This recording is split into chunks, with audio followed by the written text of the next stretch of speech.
नमस्कार दोस्तों, स्वागत है आपका न्यूज इन फोकस में। आज का हमारा टॉपिक है लक्षद्वीप के कोरल रीफ्स। सबसे पहले देखते हैं ये विषय चर्चा में क्यों है। एक नई 24 वर्षीय वैज्ञानिक स्टडी ने सभी को चौंका दिया है। लक्षद्वीप के कोरल रीफ्स में 50% से अधिक गिरावट दर्ज की गई है। ये गिरावट 1998 से 2022 के बीच रिकॉर्ड की गई, जिसका मुख्य कारण है क्लाइमेट चेंज, बार बार होने वाली कोरल ब्लीचिंग और चक्रवात जैसे एक्सट्रीम वेदर इवेंट्स। ये अध्ययन नेचर कंजर्वेशन फाउंडेशन द्वारा किया गया है, जो अगत्ती, कदमत और कवरती को कवर करता है। चलिए अब देखते हैं कोरल रीफ्स के बारे में। कोरल रीफ्स दुनिया की सबसे रिच और कॉम्प्लेक्स इकोसिस्टम्स में से एक है।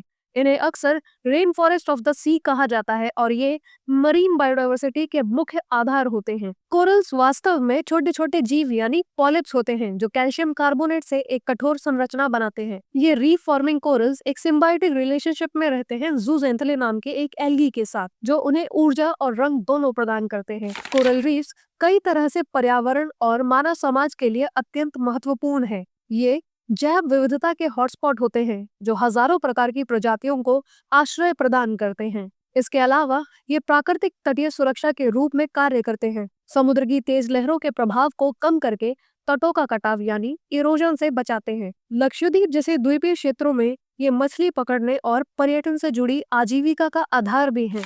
साथ ही ये वातावरण से कार्बन डाइऑक्साइड को सोख कर जलवायु परिवर्तन को कम करने में भी सहयोग करते हैं। लक्षद्वीप में हाल ही में हुए अध्ययन के अनुसार कोरल कवर में 50% से अधिक गिरावट दर्ज की गई है, जहां यह औसतन 37.24% था से घटकर मात्र 19.6% रह गया है। इस गिरावट का प्रमुख कारण गंभीर ब्लीचिंग घटनाएं रही हैं, जिनमें 1998 में एल नीनो के कारण व्यापक ब्लीचिंग हुआ और इसके बाद 2010, 2016 व 2020 में भी इसी तरह की घटनाएं देखी गई। इसके अलावा 2017 और 2021 के चक्रवात ने भी रीफ्स को भारी नुकसान पहुंचाया। स्थिति को और बदतर बनाने में मानव जनित हस्तक्षेप जैसे ओवरफिशिंग, कोस्टल कंस्ट्रक्शन और पोल्यूशन ने भी महत्वपूर्ण भूमिका निभाई है। कोरल ब्लीचिंग एक ऐसी प्रक्रिया है जो तब होती है जब समुद्री तापमान असामान्य रूप से बढ़ जाता है। इस स्थिति में कोरल तनाव में आकर अपने अंदर रहने वाले सिम्बायोटिक एल्गे, जिन्हें जूजेंथले कहते हैं, बाहर निकाल देते हैं। यही एल्गे कोरल्स को रंग और पोषण प्रदान करते हैं और इनके निकल जाने से कोरल सफेद दिखने लगते हैं। इस स्थिति को कोरल ब्लीचिंग कहा जाता है।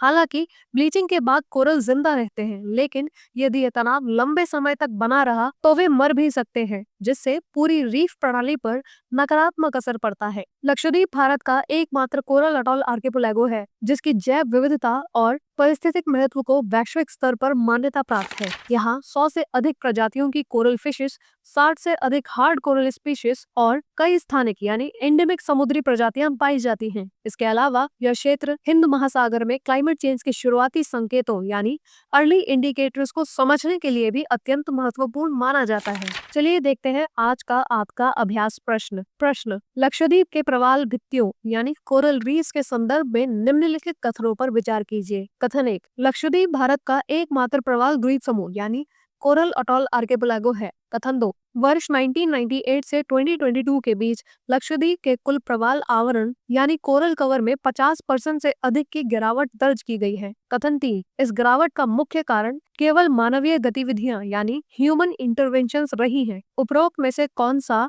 या से कथन सही है या है? ऑप्शन ए, केवल 1 और 2 सही है। ऑप्शन बी, केवल 2 और 3 सही है। ऑप्शन सी, केवल 1 और 3 सही है। ऑप्शन डी, उपरोक्त सभी सही है। अपना उत्तर हमें कमेंट करके अवश्य बताएं। धन्यवाद। डियर स्टूडेंट्स, हमारे चैनल को लाइक, शेयर, सब्सक्राइब करें और अपनी तैयारी को और बेहतर बनाएं।